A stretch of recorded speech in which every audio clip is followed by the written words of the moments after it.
What is spectrum of black body radiation?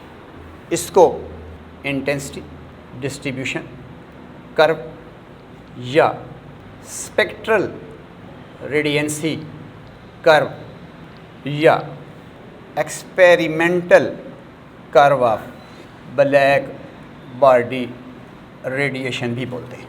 Spectrum of black body radiation, जिसको intensity distribution curve भी बोलते हैं, spectral radiancy curve भी बोलते हैं, experimental curve of black body radiation भी बोलते हैं। डियर स्टूडेंट्स, जैसा कि आपको बताया है कि जब हम ब्लैक बॉडी को हीट करते हैं तो ये तमाम वेवलेंथ की रेडिएशन एमिट करता है विद डिफरेंट इंटेंसिटी।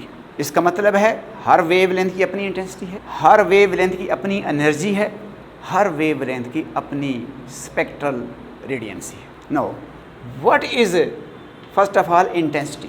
इंटेंसिटी का मतलब क्या है? Intensity mean the energy radiated per unit area per unit time over all the wavelength at a given temperature. Intensity को हम कैपिटल आई से डिनोट करेंगे। अब चूँकि आपको बता चुके हैं बच्चों कि energy of black body radiation depends only on temperature. Here energy radiated which is the function of temperature. So intensity, which may also named as radiant intensity, denoted by I, function of temperature, is defined as energy radiated per unit area per unit time over all the wavelength at a given temperature. That is known as radiant intensity or simple intensity. What is spectral radiancy? Spectral radiancy mean energy radiated per unit area per unit time, not over all the wavelength, per unit wavelength at a given temperature is known as spectral radiancy. Actually, this curve is not representing variation of intensity and wavelength. This curve is actually representing spectral radiancy as a function of wavelength. At any particular point, this wavelength है this spectral radiancy. Intensity तो उस wavelength की total energy को show कर रही है, पूरी रेडिएशनों की इंटेंसिटी टोटल एनर्जी को शो कर रही है, लेकिन spectral radiancy is energy radiated per unit area per unit time per unit wavelength lying in certain range. ये नहीं कि per unit wavelength mean overall wavelength. Suppose अगर हम स्पेक्ट्रल रेडियंसी इन दो पॉइंट के दरमियान फाइंड आउट करते हैं तो per unit wavelength mean एक वेव लेंथ यहाँ पर है, एक वेव लेंथ यहाँ पर है। Suppose this wavelength is lambda and this wavelength is little higher, that is lambda plus delta lambda. So what is spectral radiancy? Energy radiated per unit area per unit time per unit wavelength delta lambda which is present between these 2 points, which is lying between lambda to lambda plus delta lambda। लेकिन हम अपने text को follow करते हुए इस axis पे intensity और इस एक्सिस पे वेव लेंथ ले रहे हैं। तो स्पेक्ट्रल रेडियंसी और इंटेंसिटी में सिर्फ क्या फ़र्क है कि अगर हम इंटेंसिटी को वेव लेंथ से डिवाइड कर दें then you get spectral radiancy. What is spectrum of black body, which is our topic now? The variation of intensity या spectral radiancy of the cavity radiation with wavelength at a particular या given temperature is called spectrum of black body radiation. Intensity distribution curve, spectral radiancy curve or experimental curve of black body radiation. This is the experimental curve of black body radiation. This curve is actually once again मैं आपको बता रहा हूँ कि इस axis पे spectral radiancy है, इस एक्सिस पे वेवलेंथ है। तो हर पॉइंट पे इंटेंसिटी की वैल्यू नहीं बल्कि स्पेक्ट्रल रेडियंसी की वैल्यू है और हर पॉइंट पे करस्पॉन्डिंग वेवलेंथ। इंटेंसिटी तमाम रेडिएशंस की टोटल एनर्जी पर unit area per unit time and that can be obtained by calculating the area of this curve, जो कि नेक्स्ट हम एक्सपेरिमेंटल रिजल्ट में जाकर बयान करने वाले हैं। So this is the spectrum of black body which is the distribution of intensity और spectral radiancy of cavity radiation with wavelength at given temperature. इस कर्व को first time Lummer and Pringsheim ने स्टडी किया था और experiment को several temperature पे repeat किया। उन्होंने ब्लैक बॉडी रेडिएशन को 3000 केल्विन पे स्टडी किया, फिर 4000 केल्विन पे स्टडी किया, फिर 5000 केल्विन पे स्टडी किया।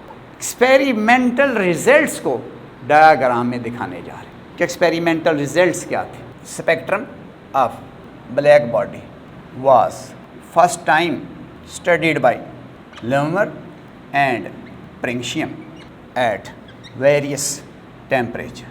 The experimental results are shown.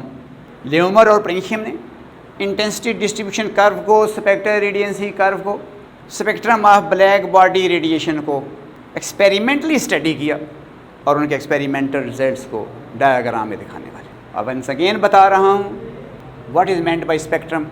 Distribution of intensity of black body radiation among all the wavelength at particular temperature. That is known as spectrum of black body, जिसको मैंने कहा variation of intensity or spectral radiancy among all the wavelength या with wavelength at given temperature. That is spectral radiancy curve, that is intensity distribution diagram, that is spectrum of black body. Experimentally studied by Lömer and Principium at various temperature. Results are shown on the board. Here are the spectrum of black body radiations at 3 different temperatures. This is the distribution of intensity among all the wavelengths at a particular temperature. This green intensity distribution curve is at 3000 Kelvin. Red intensity distribution curve at 4000 Kelvin, and this blue spectrum of black body radiation is obtained at 5000 Kelvin. Black body को heat किया गया at temperature 3000 kelvin. Black body ने different wavelength की, different intensity की radiations emit की at that temperature. उन radiations की intensity और wavelength with the help of detector measure किए गए और ग्राफ ड्रा किया, तो ग्राफ ऑब्टेन्ड वाज दिस। फिर ब्लैक बॉडी को हीट किया गया 4000 केल्विन पे। इसमें से निकलने वाली रेडिएशंस की इंटेंसिटी और वेव लेंथ के दरमियान जब ग्राफ ड्रा किया, रेड कलर का कर्व ऑब्टेन हुआ। फिर ब्लैक बॉडी को मेंटेन किया गया एक 5000 केल्विन और निकलने वाली रेडिएशंस की इंटेंसिटी और वेव लेंथ मेजर किए गए, तो ये वाला ग्राफ ऑब्टेन हुआ। So these are the experimental results of spectrum of black body radiations या spectral radiancy curve. You can name as experimental curve hair.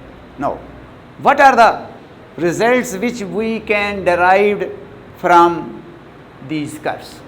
First of all, number 1, किसी भी curve को देखें बच्चों, चाहे 3000 केल्विन वाली कर्व को देखें, चाहे 4000 केल्विन के ऊपर जो ब्लैक बॉडी का स्पेक्ट्रम है उसको देखें, या 5000 केल्विन के ऊपर जो ब्लैक बॉडी का स्पेक्ट्रम है उसको देखें, तो हमें नज़र आ रहा है कि तमाम वेव लेंथ की इंटेंसिटी बराबर नहीं है। अगर तमाम वेव लेंथ की इंटेंसिटी बराबर होती तो फिर ग्राफ यूँ हॉरिजेंटल स्ट्रेट लाइन होता, जो हमें ये बताता कि शॉर्टर वेव लेंथ की भी इंटेंसिटी और लॉन्गर वेव लेंथ की भी इंटेंसिटी बराबर है। लेकिन हमने क्या ऑब्ज़र्व किया है, ग्राफ क्या शो कर रहे हैं कि जो इंटेंसिटी है या जो स्पेक्ट्रल रेडियंसी है वो तमाम वेव लेंथ की बराबर नहीं है at a given temperature. So first result is the energy intensity या spectral radiancy of cavity radiation is not uniformly distributed among all the wavelengths at a given temperature. किसी भी टेम्परेचर पे देखें, चाहे 3000 केल्विन पे देखें, चाहे 4000 केल्विन पे देखें, चाहे 5000 केल्विन पे देखें, तो एनर्जी या इंटेंसिटी या स्पेक्ट्रल रेडियंसी तमाम वेवलेंथ की यूनिफॉर्म नहीं है। This is our first experimental result which is obtained from the spectrum of black body radiation. अब देखें वेव लेंथ और इंटेंसिटी में क्या रिलेशन है। नज़र आ रहा है कि जैसे जैसे वेव लेंथ इंक्रीज़ कर रहा है, इंटेंसिटी भी इंक्रीज़ कर रही है। एक वेव लेंथ एक ऐसा भी है जिसकी इंटेंसिटी सबसे ज़्यादा है और फिर उसके बाद वेव लेंथ तो इंक्रीज़ कर रहा है लेकिन इंटेंसिटी धीरे धीरे डिक्रीज कर रही है। लेकिन ascending and descending part of intensity distribution curve is not symmetrical. Intensity में इंक्रीज विद वेवलेंथ शार्प है, लेकिन इंटेंसिटी में decrease with wavelength that is exponential, that is slowly. जैसे जैसे वेवलेंथ बढ़ते जा रहे हैं इंटेंसिटी कम तो हो रही है, लेकिन उस रेट के साथ नहीं हो रही जिस रेट के साथ इंक्रीज हुई थी। इसका मतलब है कि इस कर्व को देखें तो इस वेवलेंथ की इंटेंसिटी ग्रेटेस्ट है, और अगर आप 4000 या 5000 वाली कर्व को देखें तो फिर जिस वेवलेंथ की इंटेंसिटी 3000 केल्विन पे मैक्सिमम थी, 4000 केल्विन पे जब इस बॉडी को मेंटेन किया गया तो उस वेवलेंथ की इंटेंसिटी अब ग्रेटेस्ट नहीं है, बल्कि उससे शॉर्टर वेवलेंथ की इंटेंसिटी ग्रेटेस्ट है। और जब टेम्परेचर 5000 केल्विन मेंटेन किया गया तो फिर जिस वेवलेंथ की इंटेंसिटी ग्रेटेस्ट 4000 केल्विन पे थी, अब उस वेवलेंथ की इंटेंसिटी ग्रेटेस्ट नहीं है, बल्कि उससे भी शॉर्टर वेवलेंथ की इंटेंसिटी ग्रेटेस्ट है। इस वेवलेंथ को हम लैम्डा मैक्सिमम बोलते हैं। अब लैम्डा मैक्सिमम का मतलब ये नहीं है कि this wavelength is maximum. Lambda maximum का मतलब है बच्चों कि इस वेवलेंथ की स्पेक्ट्रल रेडियंसी या इस वेवलेंथ की एनर्जी या इस वेवलेंथ की इंटेंसिटी सबसे ग्रेटेस्ट है। Result number 2, the intensity has a maximum value at a certain wavelength lambda max called wavelength of maximum intensity. The intensity has maximum value at a certain wavelength lambda max for a given temperature.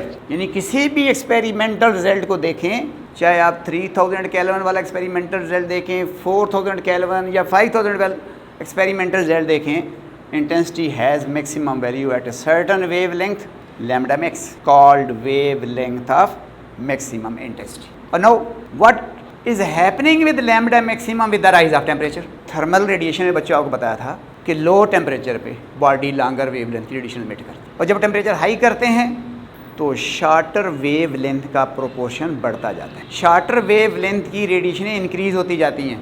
वही trend cavity radiation में नज़र आ रहा है। 3000 kelvin पे lambda maximum is here, 4000 kelvin पे lambda maximum is shifting toward shorter value, 5000 kelvin पे lambda maximum is now further shifted towards the shorter value. इसका मतलब है the wavelength of maximum intensity becomes shorter with the increase of absolute temperature of black body. इस result को Wien's ने study किया और एक लॉ की फॉर्म में लिखा जिसको वाइन्स डिस्प्लेसमेंट लॉ कहते हैं। So what is Wien's displacement law, जो कि थर्ड एक्सपेरिमेंटल रिजल्ट में हम बयान करने वाले हैं। Result 3, Wien's displacement statement, the wavelength of maximum intensity lambda max of black body radiation is inversely proportional to the absolute temperature T of the black body. Wien's ने maximum wavelength lambda maximum की toward shorter wavelength displacement से law derive किया, इस result को study किया और law state किया the wavelength of maximum intensity of black body radiation is inversely proportional to the absolute temperature of black body. यानी जिस वेवलेंथ की इंटेंसिटी सबसे ज़्यादा है वो टेम्परेचर के बढ़ने के साथ शॉर्टर होता जा रहा है। Mathematics lambda max inversely proportional to the absolute temperature of black. और आपको पता है बच्चों कि जब हम प्रोपोर्शनैलिटी को इक्वलिटी से रिप्लेस करते हैं we introduce a constant of proportionality. So here lambda maximum equal to some constant divided by T, lambda maximum into T that is equal to constant. This constant is universal constant. It's experimentally determined value is 2.89 10 raised to power -3 meter Kelvin. This equation is the mathematical form of Wien's displacement. Third result क्या बता रहा है बच्चों?